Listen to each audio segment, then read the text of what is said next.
I think it's important that when you look at gold, and most people that don't understand what the heck gold is view it as an inflation hedge. That's what we've always been told.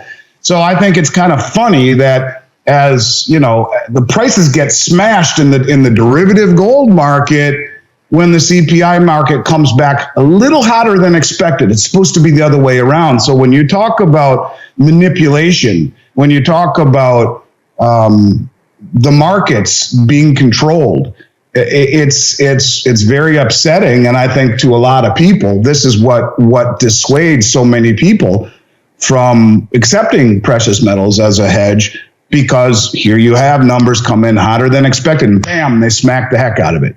I know it disappoints a lot of people, but silver is a base metal and a precious metal.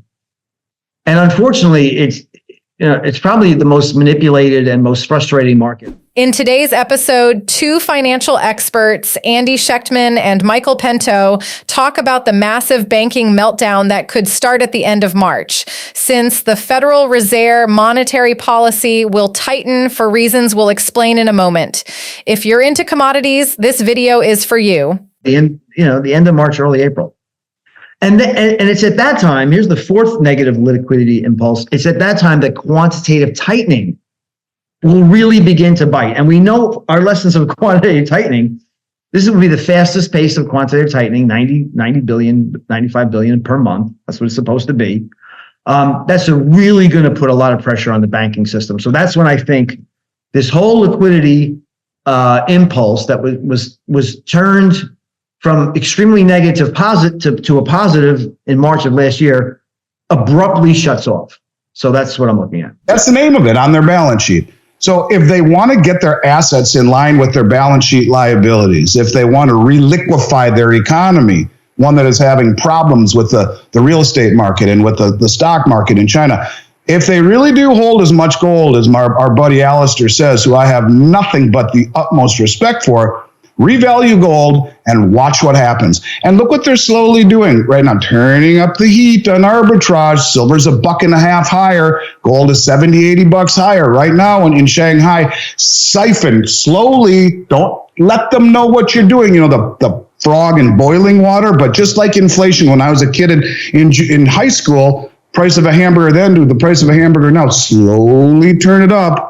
And let the arbitrage, those sophisticated traders that can access the COMEX, the LBMA, and the Shanghai Exchange, sell all of our gold and silver in the West to the Chinese, and bang, they'll revalue it. And they'll revalue it to a level that will immediately change the narrative. And, of course, with the BRICS meeting coming in October, don't be surprised to see this kind of talk start to heat up. Now, is it going to happen in October? I don't know. The mistake a lot of people make is saying it's going to happen in October. And that's what James Rickards did. And I was fortunate enough to have, a couple drinks with him in July before the meeting happened in August. And, what he said is going to happen. The Shanghai Cooperation Organization, the Eurasian Economic Union will join the BRICS, and they will issue a commodity-backed currency. But to say when is a mistake.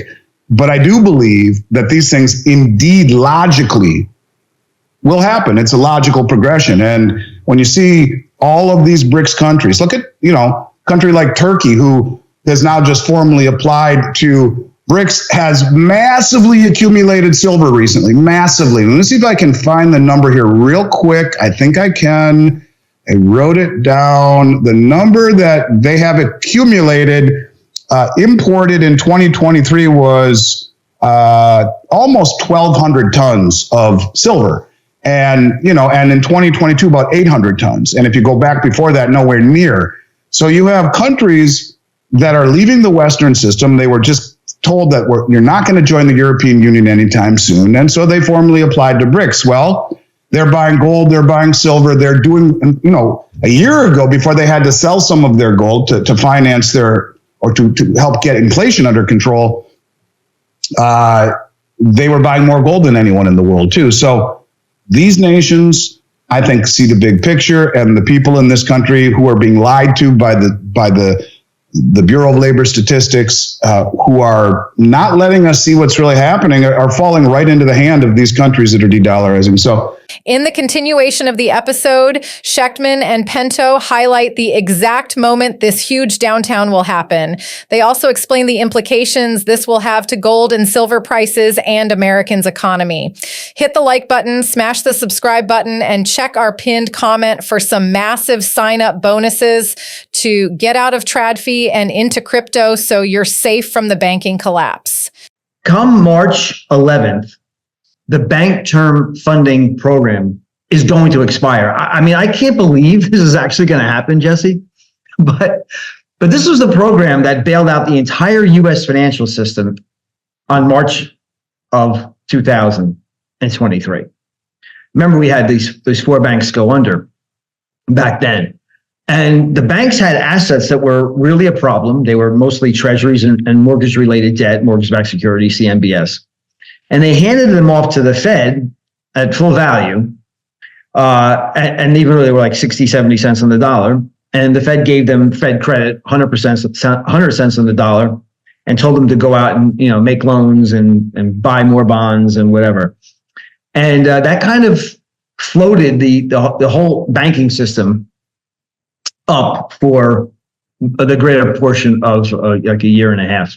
So, I'm sorry, a year. And I think that once the bank has to take back their assets at the current value, market value, and then hand the Fed 100 cents on the dollar with interest, hundreds of billions, there's over $100 billion has to happen. These banks aren't better off now than they were on March 11th of 2023. They're worse. That's a big negative liquidity impulse.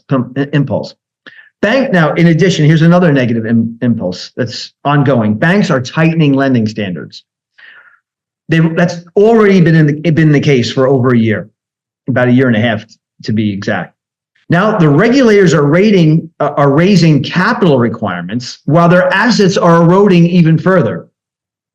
So that's two negative impulses coming March and April.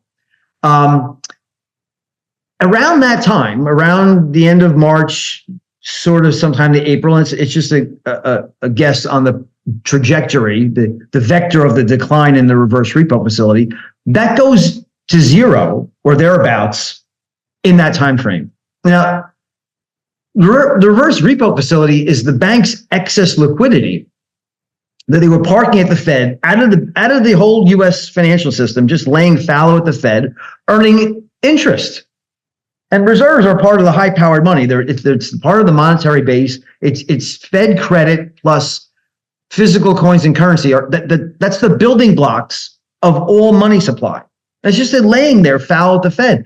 That's coming out. It's been coming out from $2.5 trillion to about $500 million now, coming out and flooding the market with liquidity, bond market, stock market, everything.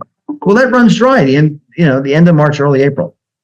And it's at that time, here's the fourth negative liquidity impulse. It's at that time that quantitative tightening will really begin to bite. And we know our lessons of quantitative tightening. This will be the fastest pace of quantitative tightening, 90 billion, 95 billion per month. That's what it's supposed to be. That's really going to put a lot of pressure on the banking system. So that's when I think this whole liquidity impulse that was turned from extremely negative to a positive in March of last year abruptly shuts off. So that's what I'm looking at. Now, Michael Pento reveals his current market positioning. It's very surprisingly, as you won't expect, the amount of silver he has. Watch the video to the end to know his gold and silver predictions and drop a comment with your opinion on his portfolio. Make sure you enjoy our special sign-up bonus in Bybit, where you get free $20 just for creating an account. So you can test the platform and trade real crypto within 5 minutes for free. Details in the description. I only have a very small stake in gold miners. Miners are much better run companies, but they're still stocks. Gold mining stocks aren't gold, and they are stocks. So when the stock market is in trouble, these miners tend to get killed. If you look back in 2008, the miners topped out in the late spring, in the spring of 2008. And then by the time July and August came, the liquidity crisis became particularly salient, and these miners got wiped out because the whole stock market got wiped out. Then they bottomed earlier. They bottomed earlier in the stock market because you want to own miners when the liquidity is pouring into the system. I know it disappoints a lot of people, but silver is a base metal and a precious metal. And unfortunately, it's probably the most manipulated and most frustrating market I've been in this business 33 years, Jesse. I find silver extremely frustrating to even try to invest in. So I have none of it right now. Again, silver might be one of the major holdings in the next reliquification of the banking system cycle that we're going to go through, maybe late in 24 and 25. But right now I hold about 7-8% of the portfolio in physical gold, and I'm very happy to be there. And the catalyst for that is just, we have this country's got such a situation of tenuous asset bubbles that are breaking, though it's being masked by the mainstream financial media. They don't talk about it much, but commercial mortgage-backed securities, commercial real estate properties are in a devastating condition. In fact, if you look at the home price to income ratio, it's higher today than it was even at the peak of 2006 in the previous lead up to the global financial crisis and the collapse of the housing market. It was 5 back then. Now it's 5.5. So we've never been in a worse situation. And home prices are today 50% more expensive to own a home, 50% more expensive than it is to rent. It's never been anywhere close to that. So this situation in this country is very tenuous, and that lends itself to what do I look for when I want to buy gold? I want to see falling nominal and real interest rates. And I think the next move is disinflation and then deflation, and that's when gold just performs spectacularly. So that's the next catalyst that I'm looking for. What do you think of today's episode? Is Schectman right? Will Michael Pento correctly call the massive catalyst for the banking meltdown? Post in the comments section down below your price prediction for gold and silver in 2024 and tell us your experiences with the traditional banking system. Share this video with a gold bug and check this video right now because you'll love it. I see you on the other side.